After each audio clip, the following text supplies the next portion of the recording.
Hello， 大家好，欢迎回到我的频道。今天我将会教大家如何去申请一个每周超过4万人申请的英国银行的账户。这样在中国大陆去申请一张美国银行的卡，可以完美的解决资金出入境的所有的问题。开驻场到底是怎么用的？开设 vivo 华美银行最关心的50个问题，可以绕过国内的外汇管制。我为什么不建议大家在 vivo 华美银行里面去存2500美元？如何去开设德美利证券的证券账户？美国银行账户中的钱到底要不要交税？如何向自己的券商账户去注入资金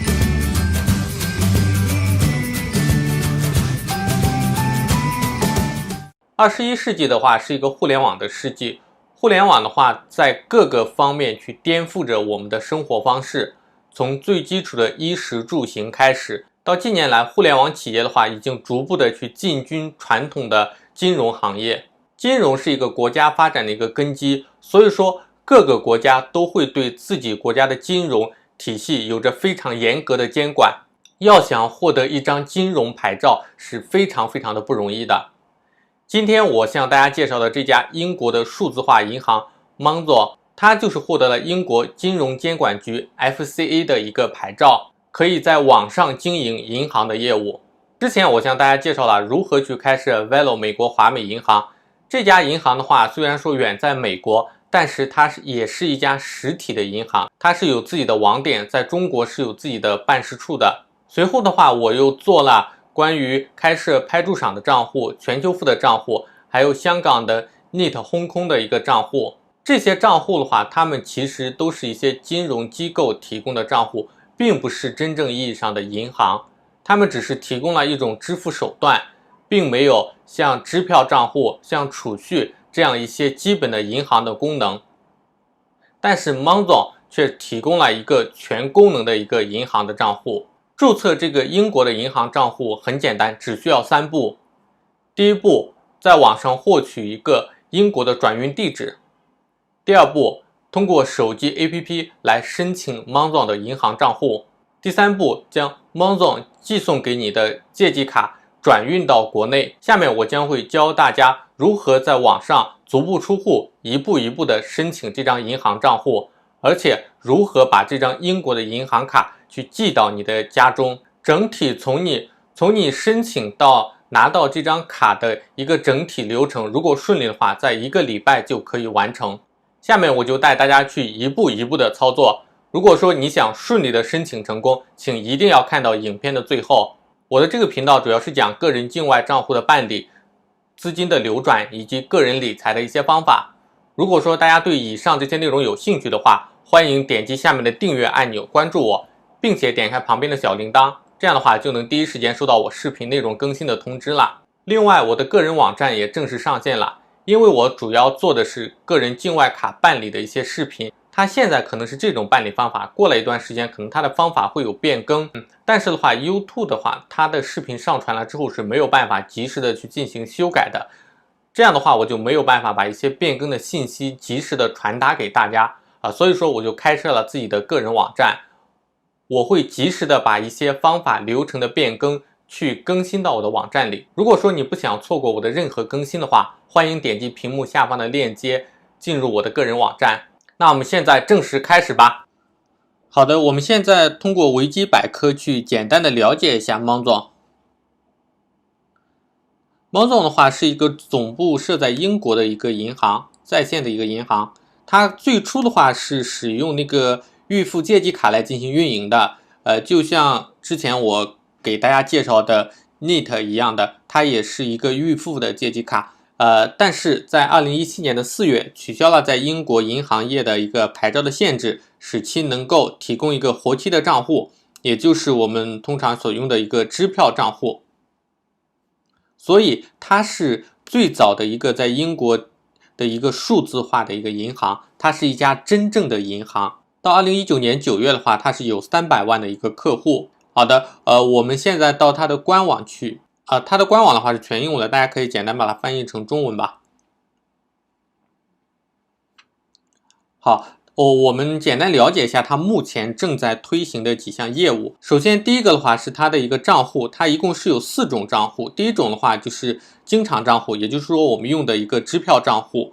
第二个的话是商业账户，第三个的话是联名账户，第四个的话是一个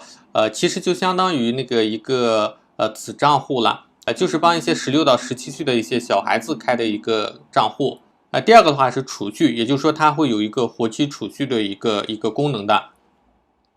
第三个呢是借用，这里的借用的话，并不是说它会发行一个信用卡给你，而是说你能够在这个 APP 里面去借钱，去提供最高3000英镑的一个借款的额度。好，第四个的话就是介绍的话，它其他的一些功能所以说它的账户的话，现在主要是有3块。第一块的话是一个支票账户，第二块是一个储蓄账户，第三块的话是有一个信用借款的一个账户。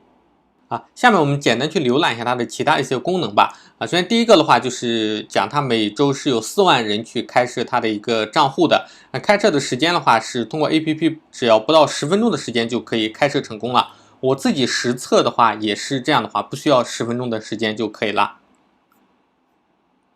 只需要那个苹果和安卓的一个 APP 就可以顺利的申请成功下面一个功能的话是一个新功能，叫做提早1天获取报酬这个是什么意思呢？就是说，比如说你是每个月15号，会进账5000块钱的一个工资那在这个时候的话，那个 Monzo 可以在14号就为你提供5000块钱的一个信用的额度让你去用这个其实对于薪水族的话是有用的当然是指的是在英国第二个的话就是你的工资还有储蓄账单的话，就是很美观的呈现在你的面前。这些的话数字化的银行的话，他们的用户体验其实都是比较好的这个的话就是讲你可以用单独的一个账户，然后来专门的去支取你某一项的一个花费，就是专款专用的一个意思后面的话就是它可以去帮你去存钱，它像国外银行的话，它的利率都是非常非常低的，一般有1%的话就是很不错的了。好，下面的话就是它的一个借记卡还有账户管理费的话是完全是没有的另外的话，你在消费的时候的话，是可以获得一个实时的 APP 的一个通知这样的话就是为了防止去盗刷，尤其是我们办了这张卡，我们人在国内，然后账户的话是在国外，是很有可能会发生这种事情的另外一个的话就是如果你在旅游的话，在全世界任意一个地方去消费的话，它是没有国外消费的一个费用的像Net 或者说全球付的话，你在国外去消费的话，它可能会收取你每笔2到4元的一个国外的一个费用但是这边的话是没有的另外的话，如果你在国外是每个月是有300英镑的一个免费取款的限额的另外的话就是一个借钱的功能啦，就是它最多可以借你3000英镑。然后贷款的话，最高可以贷15000另外的话就是它的安全性的一些说明安全性的话，因为它是受英国的 FCA 的一个监管的所以说比如说它跑路啦，或者说倒闭啦的一些风险的话，其实是很低很低的，大家可以放心的去注册使用。好的，下面我们正式的开始去注册这张账户。这个账户大家在注册之前一定要先去申请一个英国的转运地址为什么呢？因为你在注册的时候，它会让你去填写英国的一个地址。我在第一次注册的时候，并没有提前去准备一个英国的地址当时是随便去编了一个填在进去然后我注册完成之后，就发现它直接把这张卡去寄到我随便编的那个地址当然肯定是收不到的了，所以我只能等他那张卡寄出去，过了1个礼拜收不到，才能重新的去更换一个我的转运地址所以说大家一定要提前去注册一个转运的地址。这边推荐大家使用的一个转运地址的话是这样一个地址我也会把这个网站的链接放在视频下方的是这样一个英国转运的地址它是没有中文的，它是支持的话直邮到中国的。如果说你使用的是中国的 IP 的话，你只能去使用邮箱去注册。但是你如果去使用中国以外的一个 IP 的话，我们刷新一下，它是可以直接用那个 Google 和 Facebook 去登录的。好，我这边直接就用 Google 去登录吧。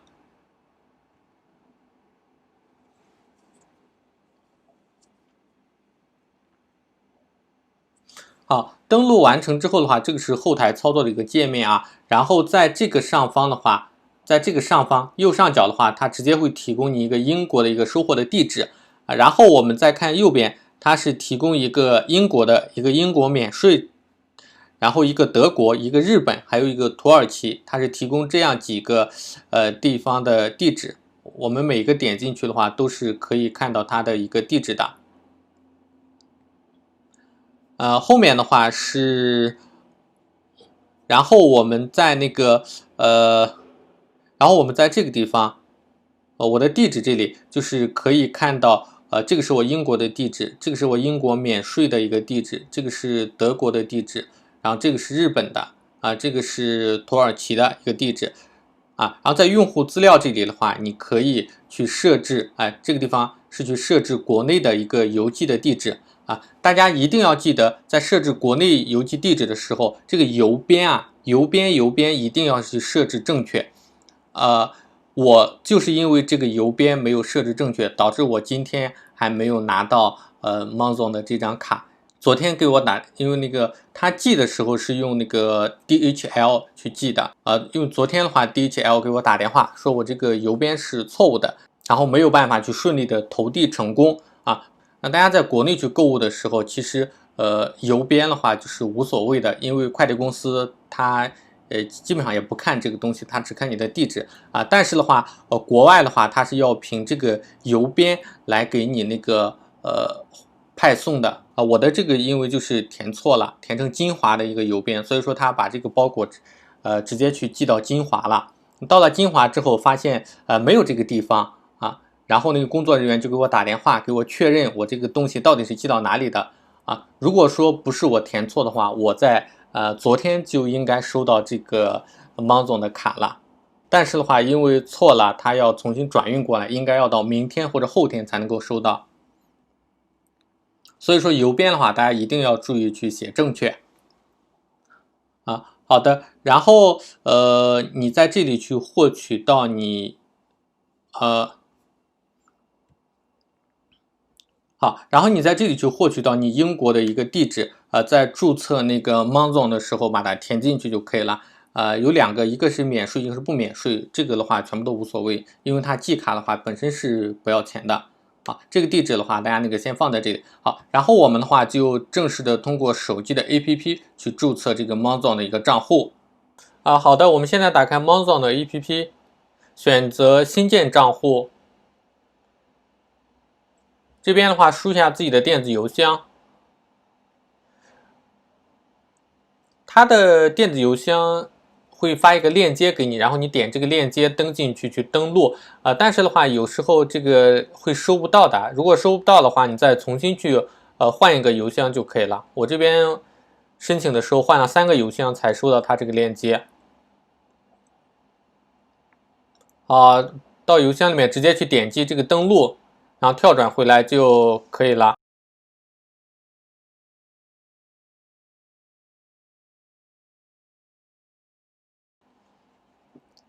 这边的话输下自己的名字，这个名字的话会印在你的卡片上的，所以说最好是输那个真实的姓名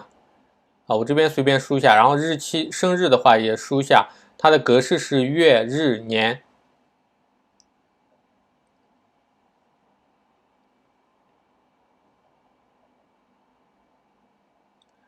名字中间要加空格的，要不然会通不过的然后这边输下邮编，邮编的话我们直接去输转运地址的那个邮编就可以了我这边直接把它复制粘贴过来。好，点下一步，然后根据邮编的话，它会给你提供地址选的，你选择你转运仓的一个地址就可以了然后这边输下自己的电话号码，电话号码的话，经过我的测试啊，那个中国大陆的电话号码是不支持的，只支持那个香港的。好，输入验证码，然后点下一步。好，这些大家直接去点同意就行了。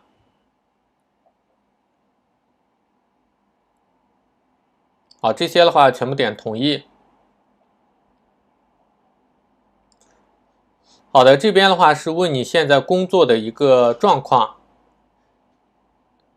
这里的话，第一个的话，我们去选择，我现在在上班。然后第二个的话是全职。然后最后问你的收入是多少单位是英镑啊。我这边随便去输一个1万，然后点确定。好，下一个的话就是要验证你的一些证件这里的话推荐大家去使用护照证件准备好拿在手边，点那个我准备好了，然后是有身份证的话我没有测试过，如果感兴趣的小伙伴可以测试一下我使用的是护照。我们直接去选择第一个护照。好的，国家的话我们实事求是选中国就可以了然后扫描一下自己的护照。扫描完成之后的话会需要一个视频的认证视频认证的话就是他给你一段话，你去读一下就可以了就是这段话。前面那个美女的话就是她读一下给我们示范，如果说即使你英文不好的话，你跟着她去读的话也问题不大的。好，确认一下就使用这个。好，确认。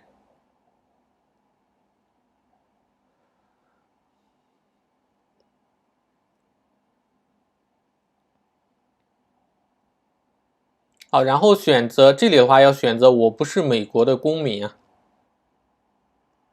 然后问你的税务所在国是哪里我们直接就选中国就可以了。然后这里是让你输入你的税号我们直接去输入自己的身份证号码就可以了。